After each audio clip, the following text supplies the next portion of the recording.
ఉచిత IUI and IVF consultation కోసం సంప్రదించండి 29. నమస్తే రామ్ గారు. నమస్తే జయ. స్టోరీస్, ఇండివిజువల్ స్టోరీసే ఏదైనా ఒకటి చెప్పండి. దయ్యం కథలు, దయ్యాలు, భూతాలు, ప్రేతాలు, పిశాచాలు, కామిని, శాకిని, ఢాకిని అలాంటివి బోల్డని కథలు వినేవాళ్ళని జయ చిన్నప్పుడు. కాదండి, తిట్టేటప్పుడు కూడా లంకిని లాగుందండి అట్లా ఉంటారు ఇంట్లో. లంకిని, శంఖిని జాతి స్త్రీ, శంఖిని జాతి స్త్రీ అలాంటివి తిట్టేవాళ్ళు. అయితే ఈ పదాల వాడకమే కాదు, వాటి డిస్క్రిప్షన్ కూడా ఇప్పుడు జనం మర్చిపోయారు. అవంటే ఏమిటో తెలియదు ఎవరికి. అవును, అలాంటివి ఉన్నాయా అంటారు. ఇలాంటి పిచ్చి పిచ్చి కథలు చెప్పకుండా నాకు కూడా ఫేస్బుక్ ముఖతః అక్షింతలు వేస్తున్నారు కొంతమంది, పిచ్చి కథలు చెప్పద్దు అని. మంచి కథలు చెప్పాలి, లేటెస్ట్వే చెప్పాలి. ఇంకా చాలా ఉన్నాయి. వాళ్ళ పేరు ఎత్తకూడదు, వీళ్ళ పేరు ఎత్తకూడదు, వీళ్ళ సంగతి చెప్పకూడదు, వాళ్ళ సంగతి చెప్పకూడదు, ఎప్పుడు నీతిని బోధించేవే చెప్పాలి. చాలా ఉంటాయి. కాదు రమ్మగారు, కథ అంటే కల్పితమే కదా, అవునా కాదండి? అప్పుడే ఎవరో చూశారు, ఎవరో అనుకున్నది ఒక పుస్తక రూపంలో, ఒక స్టోరీ రూపంలో రాసింది మనం చెప్పుకుంటున్నాం. అయినా కూడా అలా ఏమి ఉండకూడదు. అయినా కూడా నాకు బుద్ధి లేదు, సిగ్గు లేదు, జ్ఞానం లేదు, మీకు అది లేదా, మీకు ఇది లేదా, నానా రకాలండి. అబ్బో బోల్డని వస్తాయి. కానీ ఈ దయ్యపు కథలు మాత్రం ఇలాంటి బ్యాడ్ కామెంట్లు 4-5 ఉన్నప్పటికీ మిగిలిన వాళ్ళంతా ఇంట్రెస్టింగ్గా వినేస్తారు. ఎలాగో అర్థం కాదు నాకు. స్టోరీ విని అలవాటు ఉంటే రమ్మగారు ఏదో ఒకటి వినాలనే ఆలోచన ఉంటుందండి. దాంట్లో రంధ్రాన్వేషణ చేయాలనిపించదు బహుశా. అదే అంటే సరే, రంధ్రాన్వేషణకి ఏమి కంప్యూటర్ వెనకాల దాక్కుని ఎన్ని కామెంట్లైనా చేయగలుగుతాం మనం. అంతే కదా, అలాగే జరుగుతుంది. అంతేగా. అయితే ఈ దయ్యాలు వారి విజ్ఞతకే వదిలేయాలనిపిస్తుందండి నా వరకు. అంతే. రైట్, చెప్పండి. ఇవాళ ఒక శాకిని కాదు, కామిని కథ చెప్దాం మనం ఇవాళ. పూర్వం ఎలా ఉండేవి ప్రయాణాలు? ఈ ఊరు నుంచి ఆ ఊరు వెళ్ళాలంటే ఏదో బండి కట్టుకుని వెళ్ళాలి, లేదా నడిచి వెళ్ళాలి. కొంచెం నదీ ప్రాంతాల్లో ఉన్నవాళ్ళు ఇటు నుంచి అటు వెళ్ళాలంటే వాళ్ళ లంకల్లోకి వాట్లలోకి ప్రయాణం చేయాలంటే పడవలు, గోదాట్లో పడవ వేసుకుని ఈ ఊరు వచ్చాం, ఇక్కడ పెళ్లి చేసుకున్నాం, మళ్ళీ పడవ వేసుకుని ఆ ఊరు వెళ్ళాలి. అయితే గోదావరి జిల్లాలో కోనసీమ, ఆ సీమ, ఈ సీమ బోల్డ్ అని ఉన్నాయి. ఈ సీమలన్నిటికీ పాతకాలపు ప్రయాణం అంతా పడవే. అవును, ఆ పడవల వాళ్ళు ఉంటే పడవ కట్టడానికి ఎవరైనా, లేకపోతే వీళ్ళే బలశాలలు. అది ఒక ఒడుపు, సైకిల్ తొక్కటం లాగా అనమాట. నాటు పడవ అంటారు. నాటు పడవలు. ఇప్పుడు సైకిల్ తొక్కటం ఉంది, ఒకసారి వచ్చేసింది అనుకో, ఆ తర్వాత ఏ ఊరైనా అక్కడ ఏ పిచ్చి సైకిల్ అయినా తొక్కేస్తారు. ఈ పడవ వాలుకి వేయటం అనేది ఒక ప్రాక్టీస్. అట్లా సైకిల్ లాగానే ఇది కూడా ఈ ప్రాక్టీస్. అది తెలుసుంటే గడేసి మెల్లిగా ఆ డింగీలు చిచ్చిటివి, ఈ తాటాకుతో వెళ్తారు చూడు డింగి, బుజ్జిది, ఆ బుజ్జివైనా, కాస్త కర్ర పడవలైనా, కొంచెం నాటు పడవైనా, ఒక మాదిరి పెద్దవి కూడా 2-3 సాయం పట్టి ఒకళ్ళతో ఒకళ్ళు సింక్రనైజ్డ్గా పనిచేయాలి పడవకి. అలా చేసేవాళ్ళు. అయితే ఈ కోనసీమ చుట్టుపక్కల ప్రాంతాల్లో జనమంతా కూడా పడవ ప్రయాణాలే వాళ్ళ పద్ధతి. అప్పట్లో ఎలా ఉండేది, కరెంటు లేదు, చీకటి పడితే ప్రయాణాలు ఉండేవి కాదు. చీకట్లో పడవల వాళ్ళు కూడా వచ్చేవాళ్ళు కాదు. రాత్రులు ప్రమాదం కదా, అవతల ఇదందదు, గట్టు అందకపోయినా, సడన్గా ఏటికి గోదావరికి ఏదైనా ఎక్కువ నీళ్ళు వచ్చేసినా అవి తెలియవు కాబట్టి రాత్రిళ్ళు చేసేవాళ్ళు కాదు. అయితే ఇలాంటి కాలంలో, ఈ కాలం ఎట్లా అంటే రోడ్లు అసలు లేకుండా కేవలం పడవ ప్రయాణాలే ఉన్న రోజుల్లో భీమశంకరం గారిని ఒక ఆయన ఉండేవారు. ఆయనకి రామలింగం అని చక్కటి కుమారుడు ఉన్నాడు. ఆయన బాగా ఆలోచించి కొంచెం దూరపు సీమ నుంచి ఒక పిల్లని, పెళ్లి కూతుర్ని సెలెక్ట్ చేసుకున్నారు, పెళ్లి చేశారు. పిల్లాడికి ఒక 20 ఏళ్ళు ఉంటాయి, 20 సంవత్సరాలు పిల్లాడు. పిల్లకి 8 ఏళ్ళు. అప్పుడు పెళ్ళిళ్ళు అట్లా చేసుకునేవాళ్ళు కదా. చక్కగా పెళ్ళి అయింది. అవి పెళ్లి వాళ్ళంతా తెముల్చుకుని వీళ్ళు పడవల దగ్గరకు వచ్చేసరికి చీకటి పడిపోయింది.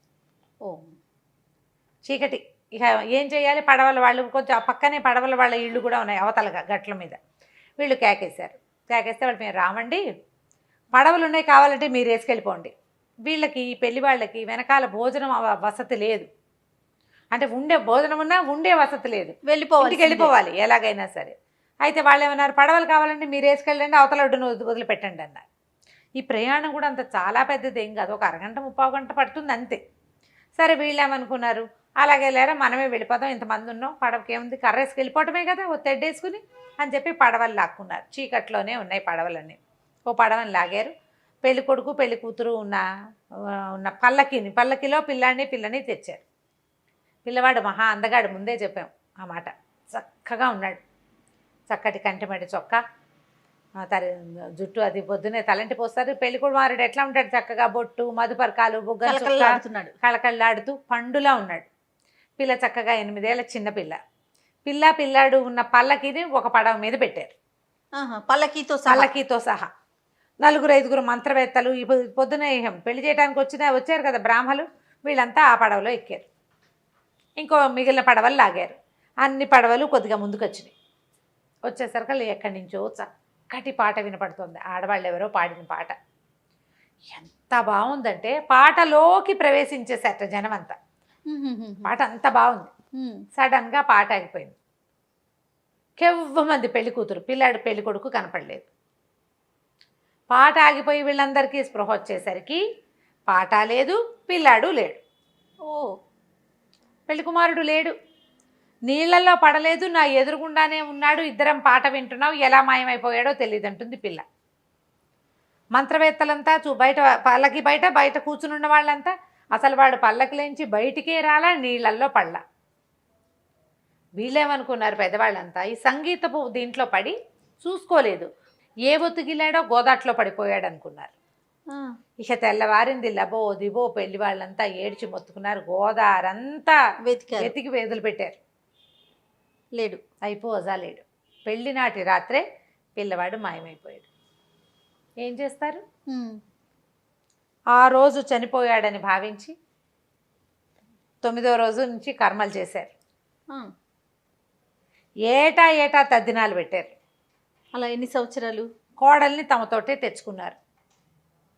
పిల్ల జుట్టు తీల. ఆ కాలంలో ఏమిటి, తల వెంట్రుకలు తీసేసేవాళ్ళు కదా, ఏమంటారు, జుట్టు తీయటం, విధవకి జుట్టు తీసేసేవాళ్ళు. 11 సంవత్సరాలు అయింది. అబ్బా. అయితే 7-8 ఏట, 8 ఏళ్ళు 7 ఏళ్ళు అయిన తర్వాత, 7-8 సంవత్సరాల తర్వాత చుట్టాలు ఎవరో, మేము దీనికి వెళ్ళినప్పుడు, శ్రీరంగం వెళ్ళినప్పుడు తీర్థంలో అక్కడ కావేరిలో స్నానం చేసి కనపడ్డాడు రామలింగం, మేము చూసామని ఒకళ్ళు.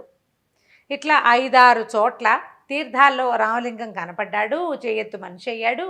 మేము నీళ్ళలో నుంచి బయటకు వచ్చి, మేము నీళ్ళలో ఉన్నప్పుడు కనపడ్డాడు, మేము బయటకు వచ్చేసరికి కనిపించలా, కానీ మేము చూసాం, చిన్నప్పటి నుంచి చూసిన వాళ్ళం కదా అని చెప్తూ వచ్చారు. వీళ్ళకి ఇంకా ఆశ, ఏదో ఒకనాడు పిల్లాడు వచ్చేస్తాడేమో, వచ్చాడని ఒక ఆశగా ఉండేది. అయితే ఇట్లా జరుగుతూ ఉంది. 11 సంవత్సరాల తర్వాత 11 ఏళ్ళకి ఒకనాటి రాత్రి వాళ్ళ నాన్న పడుకున్నాక నిద్రలేసారు కదా, తల కింద పసుపచ్చటి గుడ్డలో మూట కట్టిన డబ్బులు కనపడ్డాయి ఆయనకి. ఆయన తెల్లబోయాడు. ఈ డబ్బు ఎవరు పెట్టారో తెలియలే. సరే దొడ్లో ఒక చోట గుంట తీసి పాతి పెట్టాడు. పిల్లాడు తద్దిన రోజున జరిగింది అది. మళ్ళీ కొన్నాళ్ళకి ఏవో నగలు వచ్చి తల కింద ఉన్నాయి. మళ్ళా పట్టుకెళ్ళి దొడ్లో పెట్టేశాడు. అవి వాడితే ఏమవుతుందో తెలియదు కదా. 3-4 సార్లు అట్లా డబ్బులు వచ్చినాయి వాళ్ళ ఇంటికి. ఎక్కడా పెట్ల, ప్రతిసారి తండ్రి తల కింద దిండు కిందే ఉండేవి అవి. అయితే ఒకనాడు తల్లి తండ్రి ఉన్నారు, ఇంకా ఎవరో ఒకళ్ళిద్దరు చుట్టాలు ఉన్నారు. తలుపు మోగింది. తలుపు కొట్టేశారు కల్లా ఎందుకో తల్లికి రామలింగం వచ్చాడు అనిపించింది. తీరా చూస్తే నిజంగానే రామలింగం వచ్చాడు. కొడుకే లోపలికి వచ్చాడు.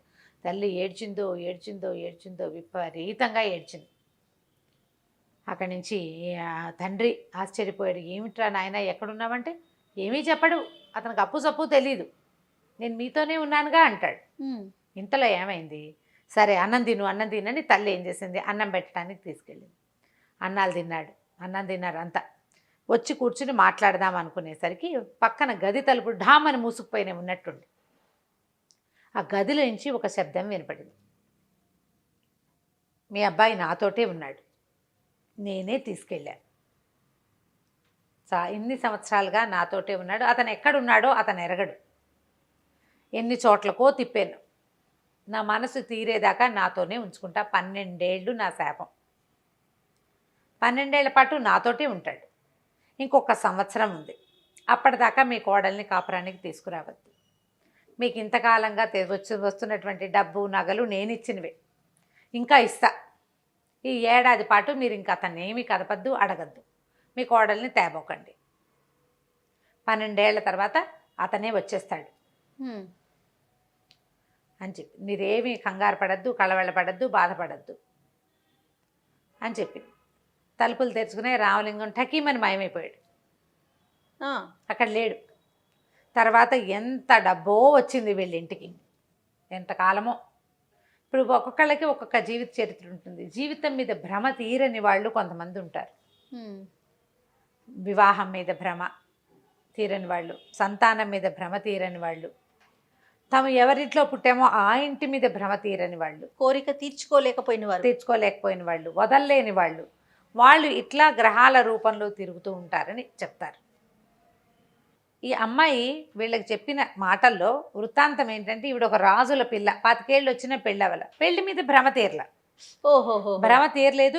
ఆ చనిపోయేసరికల్లా కోడేరులో కాల్చేశారు, ఈ శవదహనం చేశారు. వీళ్ళు ఎక్కడైతే పడవలు ఎక్కారో దాని పక్కనే శ్మశానం ఉంది. కోడేట్లో అని రాస్తారు. ఆ కోడేరు పక్కన శ్మశానం ఉంది. ఆ శ్మశానంలో తిరుగుతున్నటువంటి ఈవిడకి ఈ పెళ్లి కొడుకు స్వరూపంలో ఉన్నాడు. చూసావా, పెళ్లి కొడుకు అందంగా ఉన్నాడు, అతను నచ్చాడు. అందుకు తీసుకుపోయింది. ఆ తర్వాత సంవత్సరం అంతా డబ్బులు వస్తూనే ఉన్నాయి వాళ్ళకి. ఆయన ఎంత ఆస్తిపరుడయ్యాడో. తర్వాత దాచిపెట్టలే ఆయన. సంవత్సరము తిరిగాక ఒకనాడు వచ్చేసాడు రామలింగం. 12 ఏళ్ళు అయిపోయినాయి వచ్చేసాడు. కానీ ఎవరైతే తనని తీసుకెళ్లారో వాళ్ళతో ఉన్న వృత్తాంతం ఏది అతనికి జ్ఞాపకం లేదు. ఇంత డబ్బు వచ్చేటువంటి వృత్తాంతం ఏం జరిగిందో, తను ఎవరితోటి ప్రపంచం అంతా తిరిగాడో అసలు గుర్తే లేదు. అతన్ని ఎన్ని చోట్లకి తిప్పిందో అమ్మాయి. ఆమెకున్న శక్తి అది. ఆమె భ్రమ తీరిపోయాక, ఆ వివాహము భ్రమ ఒకళ్ళతోటి కలిసి ఉండటం అది తీరిపోయాక వదిలిపెట్టేసింది. అన్ని గ్రహాలు ఇలా వదలవు అని చెప్తారు. కొంతమంది ఇలా వదిలిపెడతారు, మంచిదయ్యం. ఒక్కొక్కళ్ళు వదలకుండా వీళ్ళని తమతోటి తీసుకెళ్ళిపోవాలని భావించే వాళ్ళు ఉంటారు. శరీరాన్ని వదిలింపించేసి ఆత్మను తీసుకుపోవాలని, అదొక భ్రమతోటి అన్నమాట. ఈ భ్రమ, ఇది కామిని ఈ కథ పేరు. ఆ కోరిక తీరటం కోసం ఈ 12 ఏళ్ళు ఈ బ్రాహ్మణ కుర్రవాడిని తనతో పాటే ఉంచుకుంది. ఈ 12 ఏళ్ల తర్వాత అప్పుడు పెళ్ళని కాపురానికి తీసుకొచ్చారు.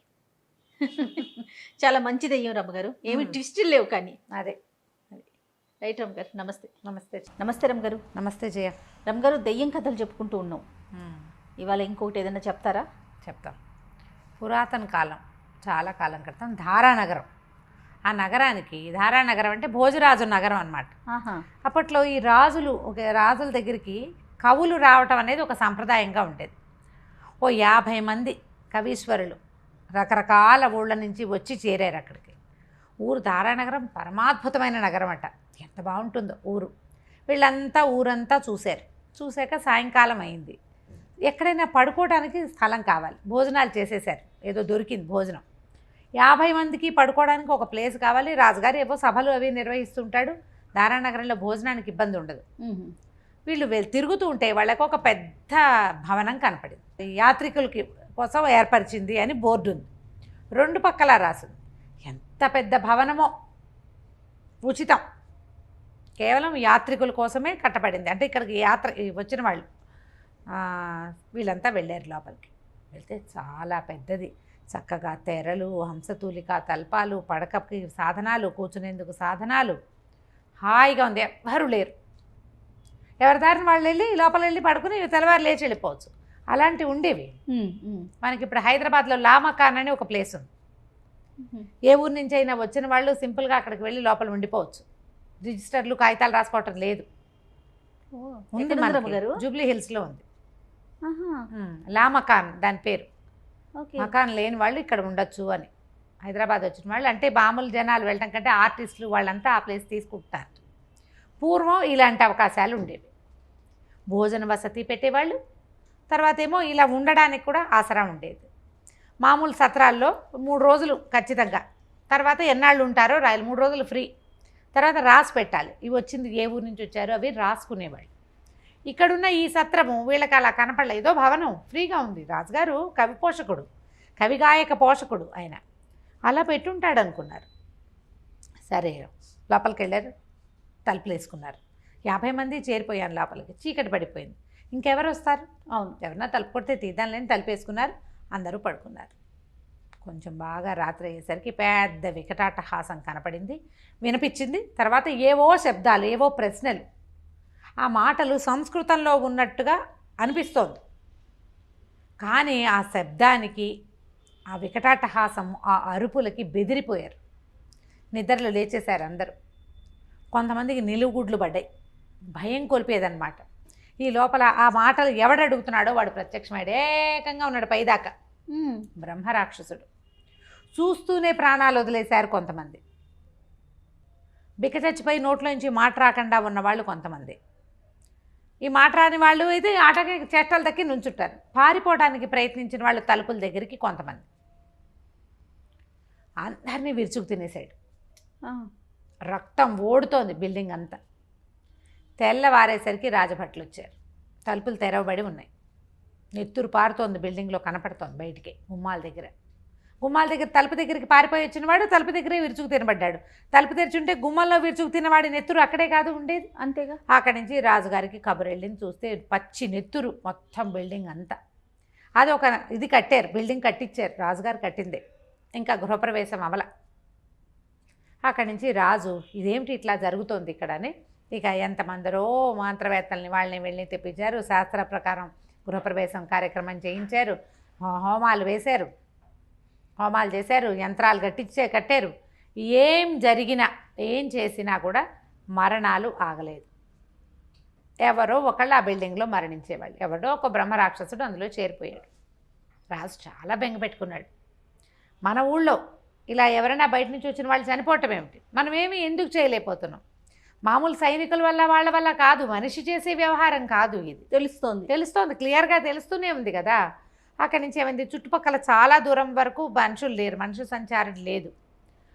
ఎవరో ఒకళ్ళు తీసుకొస్తున్నాడు, వాడు లోపలికి వచ్చేలాగా చేస్తున్నాడు. ఆ రాక్షసుడు విరుచు తినేస్తాడు. ఏదో అరుపులు వినపడతాయి దూరానికి, అదేంటో వీళ్ళకి తెలియదు. సరే, కొంతకాలానికి ఇక రాజ్యంలో ఉన్న ఒక మహాకవి ఒక ఆయన, నేను ఆ బిల్డింగ్కి వెళ్ళి చూస్తానంటాడు. రాజుగారు ఒప్పుకోలే. పొద్దుగాక వద్దని బతిమలాడాడు. వద్దంటే కవి అన్నాడు, అట్లా కాదు, ఇంత మన కవులు అన్న వాళ్ళు రాజ్యానికి ఉపయోగపడాలి. అసలు అక్కడ ఏం జరుగుతుందో చూద్దాం. సహస్ర గాయత్రి చేస్తాను రోజు నేను. 3 పూట్ల సహస్ర గాయత్రి చేసే అలవాటు ఉన్నవాడు. నా గాయత్రి నన్ను రక్షిస్తుందని కవి. ఈ కవులని పోగొట్టుకోలేను, కవే రాజ్యానికి వెలుగు అని రాజుగారు. సూర్యుడు ఎట్లా ఆకాశానికి వెలుగో కవి రాజ్యానికి వెలుగు, నిన్ను పోగొట్టుకోలేను, ఇప్పటికే ఎంతో నష్టం సంభవిస్తుంది, వద్దన్నా కూడా కవిగారు ఒప్పుకోవాలి. ఆయన మంచి ఏంటంటే శాస్త్ర పరిజ్ఞానము ఉన్నవాడు, దానికి తోడు నిత్యము గాయత్రి అర్చన చేసుకునేవాడు. మామూలుగానే ద్వికాల సంధ్యావందనం చాలా విశేషం చేయ, అసలు 2 పూటలా చేయటమే విశేషం. త్రికాల సంధ్యావందనం చేయటం మరీ విశేషం. ఈ త్రిసంధ్యల్లోనూ సహస్ర గాయత్రి చేయగలిగేవాడంటే మహాపటిష్టమైన మంత్రబలం ఉన్నవాడు. వాళ్ళని గాయత్రి నిరంతరము రక్షిస్తుంది, ఆ నమ్మకంతో ఉంటారు వాళ్ళు. ఈయన కవి వెళ్ళారు. మర్నాడు పొద్దున అంతా ప్రశాంతంగా అయిపోయింది. బ్రహ్మరాక్షసుడు వెళ్ళిపోయాడు. తలుపులు పగిలిపోయినాయి ఆ బిల్డింగ్కి. ఏం జరిగింది అక్కడ, ఏమైంది అంటే, ఈయన వెళ్ళాడు ఆ బిల్డింగ్లోకి. పెద్ద అంతఃపురంలాగా చాలా పెద్ద రాజహర్మ్యంలాగా కట్టారు దాన్ని. లోపలికి వెళ్ళేసరికల్లా ఆ బ్రహ్మరాక్షసుడు వచ్చాడు. అయితే ఇట్లా నిత్య గాయత్రితోటి ఉన్నాడు, గాయత్రి పునశ్చరణ చేసుకునేవాడిని సమీపించలేకపోయాడు. ఎప్పట్లాగానే అతను అరిచాడు. ఎవరు? రాక్షసుడు ఏదో అడుగుతాడు.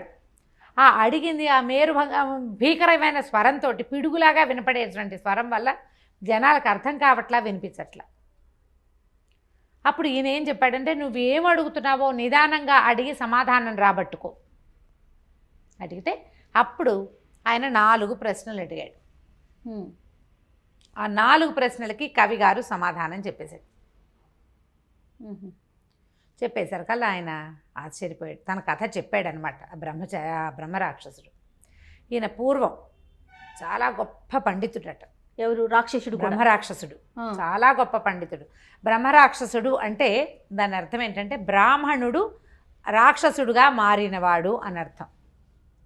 పండితులు కానీ, వేద పండితులు కానీ, శాస్త్ర పండితుడు కానీ, ఎవరైనా బ్రాహ్మణులు కానీ అపరాధం చేసిన వాడికి రాక్షస జన్మ వస్తుంది. ఇట్లా మరణించి వాళ్ళనే బ్రహ్మరాక్షసులు. రాక్షసి అయినా కూడా అంతేనండి, బ్రహ్మరాక్షసి అంటాం కదా. బ్రహ్మరాక్షసి అంటే కూడా అదే.